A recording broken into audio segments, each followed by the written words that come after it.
25 सितंबर 2025 यानी गुरुवार को पड़ रही है। नवरात्रि महीने की चतुर्थी तिथि, और दोस्तों ये वो तिथि है जो नवरात्रि महीने में पड़ने वाली सबसे बड़ी तिथि है, क्योंकि यह गुरुवार के दिन पड़ रही है और इसका बहुत ही बड़ा और विशेष महत्व होता है। पूज्य गुरुजी ने कहा है, अगर कभी भी मौका लग जाए और आश्विन महीने की चतुर्थी तिथि गुरुवार को पड़ जाए तो आप लोगों को वाला उपाय तो अवश्य ही करना चाहिए। इन दोनों का संयोग बहुत ही कम आता है। और दोस्तों, पूज्य गुरुजी ने अपनी शिव महापुराण की कथा में बताया है, इस दिन आपको 7 चने की दाल वाला उपाय तो अवश्य ही करना चाहिए, क्योंकि ऐसा दिन पूरे साल में सिर्फ एक ही बार आता है। और दोस्तों, आप सभी लोग जानते हो कि गुरुवार नवरात्रि का अगर सबसे बड़ा कोई उपाय है तो वो 7 चने की दाल वाला उपाय है। तो दोस्तों, इस गुरुवार के दिन आप लोगों को इस 7 चने की दाल वाले उपाय को जरूर करना है। बहुत सारे लोग होंगे जिन लोगों ने इस उपाय को न किया हो, मतलब पूरा साल निकल गया और उन्होंने किसी भी दिन इस 7 चने की दाल वाले उपाय को न किया हो।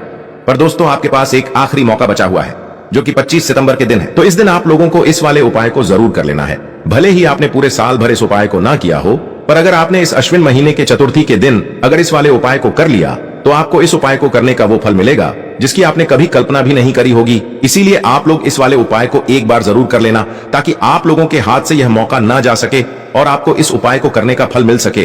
दोस्तों, यह उपाय पंडित जी ने अपनी अभी की ही शिव महापुराण की कथा में बताया है, जिस उपाय को आज हम आपको बहुत अच्छे से समझाने वाले हैं। इस वीडियो को देखने के बाद इस उपाय को समझने के लिए आपको कोई और वीडियो को देखने की जरूरत नहीं पड़ेगी। तो चलिए दोस्तों, उपाय को शुरू करते हैं। देखिए, यह इस नवरात्रि महीने के गुरुवार के दिन यह इतना खास होता है, इतना महत्वपूर्ण होता है। देखा गया है कभी कभी बड़े बड़े पूजा पाठ अनुष्ठान से जो मनोकामना पूर्ण नहीं होते, वो इस नवरात्रि महीने के गुरुवार के दिन एक छोटे से उपाय करने से ही आपकी मनोकामना पूर्ण हो जाती है। और बहुत सारे लोगों ने इस उपाय को किया भी है और उनको इस उपाय को करने का फल भी जरूर मिला है। अगर आप लोग भी इस उपाय को गुरुवार चतुर्थी के दिन करना चाहते हैं तो आप इस उपाय को पहले अच्छे से समझ लेना, सुन लेना, उसके बाद करना। आपको इस उपाय का फल जरूर मिलेगा। और इस उपाय को कर लेने से आपके घर में चाहे किसी भी प्रकार की दुख और समस्या क्यों ना चल रही हो, आपको उसका कारण भी नहीं पता है कि भाई यह समस्या किस कारण से चल रही है। उसका कुछ भी कारण हो सकता है, जैसे पितृ दोष हो सकता है या किसी भी तरह का मंगल दोष भी हो सकता है। तो इस दिन आप लोगों को यह वाला उपाय कर लेना है। यह एक ऐसा उपाय है जिस उपाय को अगर किसी विशेष दिन पर किया जाए तो भाई उस विशेष दिन का जो है वह तो हमें मिलता ही मिलता है, पर हमने उस दिन पर इस उपाय को किया है तो हमें उससे भी बड़ा फल मिलता है, और फल बहुत जल्दी मिलता है, क्योंकि आप इस उपाय को बहुत ही बड़े और विशेष दिन पर कर रहे हो। तो चलिए अब उपाय के बारे में बात करते हैं, लेकिन उससे पहले आप लोगों को यह जानना आवश्यक है कि आखिर ये उपाय किस समय करना है, किसको करना है और कैसे करना है। तो चलिए हम आगे आपको वीडियो में एक एक करके बता देते हैं, लेकिन उससे पहले अगर आप लोग हमारे चैनल पर नए हैं तो हमारे चैनल को सब्सक्राइब कर लेना और इस वीडियो को लाइक करके कमेंट बॉक्स में श्री शिवाय नमस्तुभ्यम ओम नमः शिवाय जरूर टाइप कर देना। और अपने फायदे के लिए, गरीबी दूर करने के लिए इस वीडियो को पूरा देखकर जाना, तभी आपको लाभ की प्राप्ति होगी। यदि आज आपने वीडियो को बीच बीच में से देखा, काट काट कर देखा, तो आपको जीवन में कभी सफलता हासिल भी नहीं होगी। तो दोस्तों, इस 7 चने की दाल वाले उपाय को हमें इस गुरुवार के दिन कैसे करना है, किसको करना है, किस समय करना है और कहां पर करना है, ये सारे सवालों के जवाब आपको इस वीडियो में मिल जाएंगे। और जो ये वीडियो देखेगा भाई, उसको 7 चने की दाल वाला उपाय जरूर करना चाहिए, क्योंकि इस दिन एक चने की दाल का भी बहुत ही बड़ा और विशेष महत्व होता है। और जब बात आ जाए 7 चने की दाल की, तो ये सोने पे सुहागा वाली बात हो जाती है और ये एक बहुत ही बड़ा उपाय हो जाता है इस गुरुवार चतुर्थी तिथि का। अब हम समझते हैं इस वाले उपाय को हमें करना किस समय है। इस 7 चने की दाल वाले उपाय को हमें इस गुरुवार के दिन करना किस समय है। तो देखिए, इस उपाय को करने का जो समय है वह सुबह का समय है और शाम का समय भी है। अब देखिए, यहां पर हम मुख्य रूप से सुबह का समय नहीं बोलेंगे, क्योंकि 25 सितंबर गुरुवार चतुर्थी का दिन है और इस दिन प्रदोष काल के समय का बहुत महत्व होता है। बाकी अगर सुबह के समय भी करेंगे तो भी अच्छा होगा, उसमें कोई भी दिक्कत वाली बात नहीं है। तो चलिए जानते हैं इस विशेष उपाय के बारे में।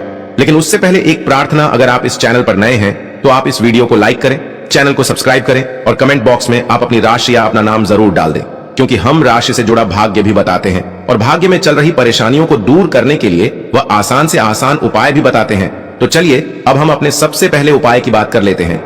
देखिए, पहला और दूसरा उपाय दोनों ही बहुत ही खास है और तीसरा उपाय धन प्राप्ति का उपाय होने वाला है। देखो, अब पहला उपाय जो है वो आपको धन प्राप्ति और पारिवारिक सुख शांति के लिए होगा। दूसरा उपाय आपके मान सम्मान और सुख की प्राप्ति के लिए है। वीडियो पूरा जरूर देखना और आगे बढ़ने से पहले वीडियो को एक लाइक जरूर करना। देखिए, सबसे पहले हम जान लेते हैं गुरुजी द्वारा बताए गए पहले उपाय के बारे में। देखो, इस उपाय के लिए आपको लेना है एक गोल बाती का दीपक। आप चाहें तो मिट्टी का ले सकते हैं या फिर घर से शुद्ध आटा मढ़कर उसका दीपक आप तैयार कर सकते हैं। इसके बाद आपको लेना है शुद्ध गाय का घी। अगर वो नहीं है तो कोई भी देसी घी इस्तेमाल कर सकते हैं, जिससे आपको दीपक प्रज्वलित करना है।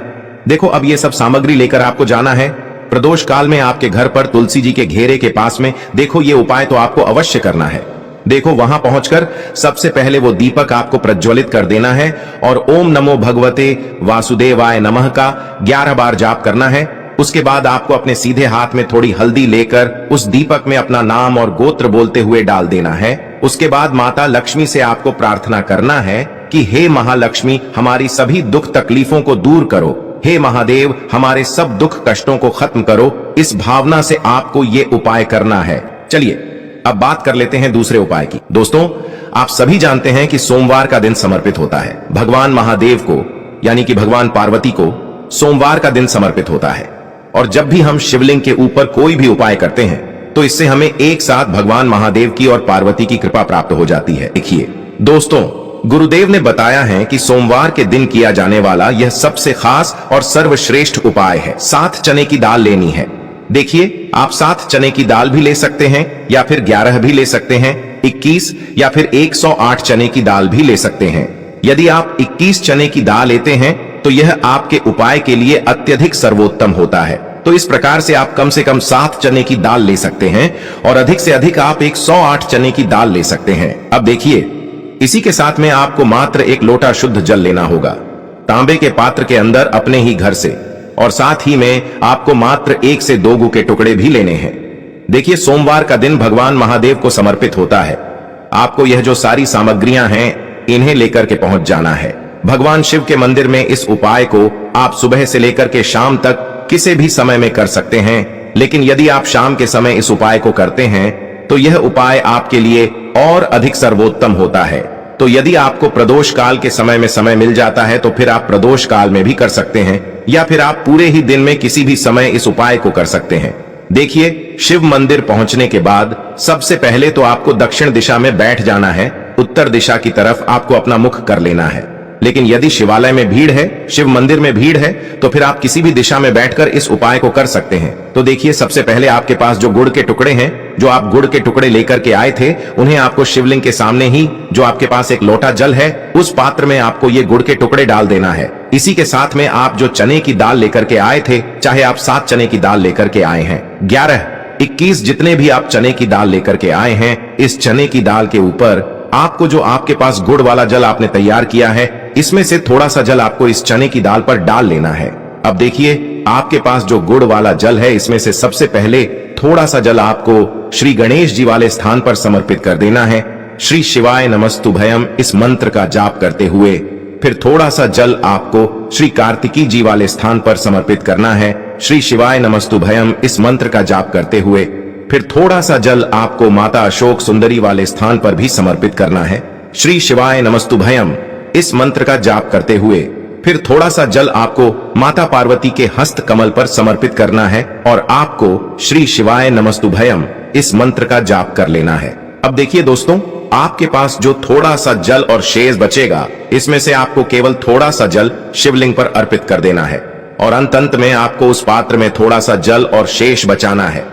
पूरा जल आपको शिवलिंग पर अर्पित नहीं करना है, अंत में आपको थोड़ा सा जल और शेष बचाना है। अब देखिए, आप जितनी भी चने की दाल लेकर के आए हैं, अगर आप 7 चने की दाल लेकर के आए हैं तो आपको 7 बार श्री शिवाय नमस्तुभयम इस मंत्र का स्मरण कर ले है। यदि आप 11 चने की दाल लेकर के आए हैं तो फिर आपको 11 बार इस मंत्र का जाप करना है। जितनी भी चने की दाल लेकर के आए हैं उतनी बार आपको श्री शिवाय नमस्तुभयम है इस मंत्र का जाप करना है और फिर आपको ये जो चने की दाल है, इसे शिवलिंग के ऊपर ही समर्पित कर देनी है। लेकिन आपको यह चने की दाल बृहस्पति शवर महादेव का स्मरण करते हुए ही शिवलिंग पर अर्पित कर देनी है और आपको अपनी मनोकामना को भी बोल देनी है। आपकी जो भी मनोकामना है, चाहे वह धन प्राप्ति को लेकर हो, नौकरी से संबंधित हो, विवाह से संबंधित हो, या फिर आपके मकान जमीन जायदाद से संबंधित हो, चाहे गृह क्लेश से संबंधित हो, या फिर किसी भी प्रकार की जो मनोकामना है, उसे आपको बृहस्पति शवर महादेव से परिपूर्ण करने की प्रार्थना कर लेनी है। और इसके बाद आपके पास जो पात्र के अंदर थोड़ा सा से जल और बचा हुआ था, इसे भी आपको धीरे धीरे भगवान शिव की शिवलिंग पर ही अर्पित कर देना होगा। श्री शिवाय नमस्तुभयम इस मंत्र का जाप करते हुए पूज्य गुरु जी कहते हैं कि भाद्रपद महीने का सोमवार जो भी व्यक्ति इस प्रकार से यह चमत्कारिक उपाय कर लेता है तो उसकी जो मनोकामना है वह भगवान लक्ष्मी नारायण की कृपा से तथा महादेव की कृपा से बहुत ही जल्द परिपूर्ण हो जाती है। बात करते हैं अगले उपाय की। देखो, इस उपाय के लिए आपको मात्र 2 लौंग लेनी होगी, यानी कि आपको लौंग का जोड़ा लेना है। 2 फूल वाली आपको लौंग लेनी है। लौंग का जोड़ा कहीं से भी खंडित नहीं होना चाहिए, इस बात का ध्यान रखें। इसी के साथ में आपको लेना होगा लाल चंदन का पाउडर। देखिए, यदि आपके पास लाल चंदन की लकड़ी है तो उसे घिसकर भी आप चंदन के रूप में प्रयोग कर सकते हैं। यदि पाउडर है तो उसका भी आप अपने उपाय के लिए प्रयोग कर सकते हैं। देखिए, चंदन जो है वो तेज का प्रतीक माना गया है और साथ ही साथ जीवन के अंधकार को दूर करने का प्रतीक माना गया है। अब इसी के साथ में आपको मात्र एक तांबे के पात्र के अंदर शुद्ध जल लेना होगा अपने घर से। अब दोस्तों, ये तीनों सामग्री लेकर के सीधे आपको पहुंच जाना होगा भगवान शिव के मंदिर में। देखिए, इसी के साथ में आपको एक गोल बाती का दीपक भी लेना होगा। दीपक आप मिट्टी का भी ले सकते हैं, शुद्ध आटा मढ़कर उसका भी तैयार कर सकते हैं। और दीपक में आपको शुद्ध घी का प्रयोग करना है। लेकिन जैसे ही आप इन सभी सामग्रियों को मंदिर में लेकर के पहुंचेंगे, मंदिर में जैसे ही आप चौखट के वहां पर पहुंचेंगे, तो मंदिर की चौखट के सीधे तरफ आप जो अपने साथ एक गोल बाती का दीपक लेकर के आए हैं, उसे आपको सबसे पहले तो प्रज्वलित कर देना है। यानी कि जैसे ही आप मंदिर की चौखट के वहां पर प्रवेश करते हैं तो उसके सीधे तरफ आपको ये गोल बाती का दीपक प्रज्वलित कर देना है। अब देखिए, जैसे ही आप यह दीपक प्रज्वलित करेंगे तो आपकी जो भी मनोकामना है उससे आपको बोल देना है। आप इस दीपक को इस प्रकार से प्रज्वलित करने के बाद इन सभी सामग्रियों को आपको शिवलिंग के पास में लेकर पहुंच जाना है। अब देखिए दोस्तों, आपके पास जो एक तांबे के पात्र के अंदर शुद्ध जल है, उसमें से आपको केवल आधा लोटा जल ही भगवान शिव के शिवलिंग पर अर्पित करना है। आधा लोटा जल आपको उसी पत्र के अंदर बचा लेना है। अब दोस्तों, आपके पास जो 2 लौंग हैं, यानी कि लौंग का जोड़ा है, उससे आपको अपना नाम और अपने गोत्र को बोलते हुए आपकी जो भी समस्या चल रही है, आपके जीवन में जो भी परेशानी उत्पन्न हो रही है, उन्हें आपको बोल देना है।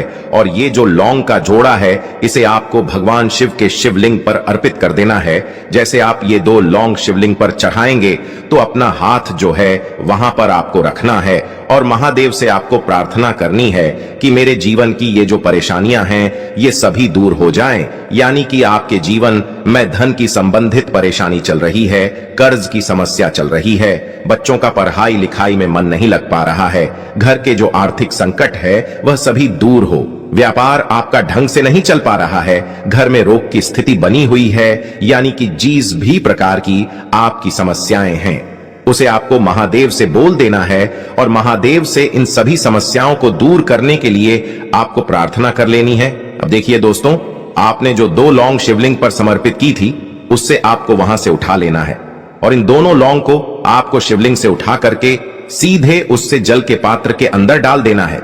यानी कि अपने आधा लोटा जल और बचाया हुआ था, उसी के अंदर आपको ये 2 लौंग डाल देनी है और साथ में आप जो लाल चंदन लेकर के आए थे, उस लाल चंदन को भी आपको उसी पात्र के अंदर डाल देना है। यानी कि आधा लोटा जल और बचा हुआ है तो उसी आधे लोटे जल के अंदर आपको ये लाल चंदन भी डाल देना है। अब देखिए, इस आधे लोटे जल में है जिसमें अपने 2 लौंग डाली है, लाल चंदन डाला है, उसे सीधे लेकर के आपको पहुंचना है बेलपत्र के वृक्ष के। वहां पर देखिए, बेलपत्र का वृक्ष यदि आपके घर पर है तो वहां पर आपको आ जाना है। आपके घर के आसपास कहीं भी है तो वहां पर आपको पहुंच जाना है और उसके बाद आपका जो मुख है वह दिशा की ओर होना चाहिए और उसके बाद आपको अपना नाम और अपनी गोत्र को बोलना है और पुनः अपने जो भी परेशानियां शिवलिंग के पास में बोली थी उन्हें आपको वापस से बेलपत्र के वहां पर भी बोल देनी है। और ये जो आधा लोटा जल और है, इससे आपको पूरा बेलपत्र के वृक्ष की जड़ DDH में श्री शिवाय नमस्तुभ्यम इस मंत्र का जाप करते हुए समर्पित कर देना है। तो बस इतना सा उपाय आपको करना है।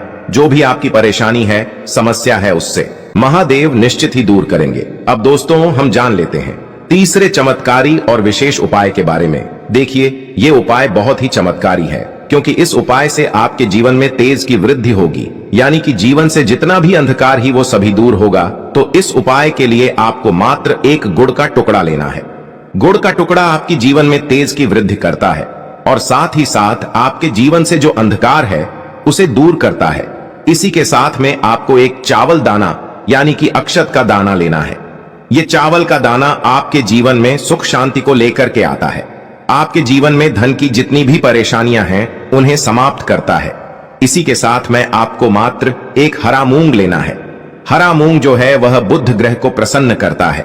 देखिए, हरे मूंग का उपाय करने से बुध ग्रह मजबूत होता है और बुध ग्रह के मजबूत होने से बुद्धि, ज्ञान और विवेक की प्राप्ति होती है। तो ये तीनों ही सामग्री आपको एक एक लेनी है, यानी कि एक गुड़ का टुकड़ा, एक चावल का दाना, एक हरा मूंग आपको लेना है। देखिए, हरा मूंग का दाना और चावल का जो दाना है आपको साबुत लेना है, खंडित नहीं होना चाहिए। और इसी के साथ में आपको मात्र एक तांबे के पात्र के अंदर अपने घर से शुद्ध जल ले लेना है। देखिए, अब इन सभी सामग्रियों को लेकर के सीधे आपको पहुंच जाना है भगवान शिव के मंदिर में। आप ये उपाय सुबह से लेकर के शाम तक किसी भी समय कर सकते हैं। देखो, ये उपाय आप सोमवार और बुधवार के दिन ही आपको इस उपाय को करना है। तो सबसे पहले तो ये जो एक गुड़ का टुकड़ा है, एक चावल का दाना है और एक हरा मूंग का दान है, उन तीनों को आपको उस जल के पात्र के अंदर डाल देना है। लेकिन यह जो उपाय है आपके जीवन की सारी परेशानियों को दूर करने के लिए होता है। ये विशेष मनोकामना तीनों सामग्रियों से ही आपकी परिपूर्ण हो जाती है। देखिए, यदि आपकी जीवन में सुख और तेज होगा तो सभी आपसे वार्तालाप करेंगे, सभी आपसे बात करेंगे और आपका जो मान सम्मान है वह बढ़ता है। और चावल का जो दाना है वह धन में वृद्धि करता है, मन की शांति के लिए होता है। और हरा मूंग जो है वह बुद्धि, ज्ञान और विवेक की प्राप्ति के लिए होता है। अब देखिए, यह जो एक पात्र जल है, इससे आपको भगवान शिव के शिवलिंग पर धीरे धीरे अर्पित कर देना है। श्री शिवाय नमस्तुभ्यम इस मंत्र का जाप करते हुए और तुम रुकेश्वर महादेव का मन में स्मरण करते हुए। लेकिन तुम रुकेश्वर महादेव का स्मरण करने से यह जो उपाय है और अधिक प्रभावशाली हो जाता है। तो तुम रुकेश्वर महादेव का स्मरण करते हुए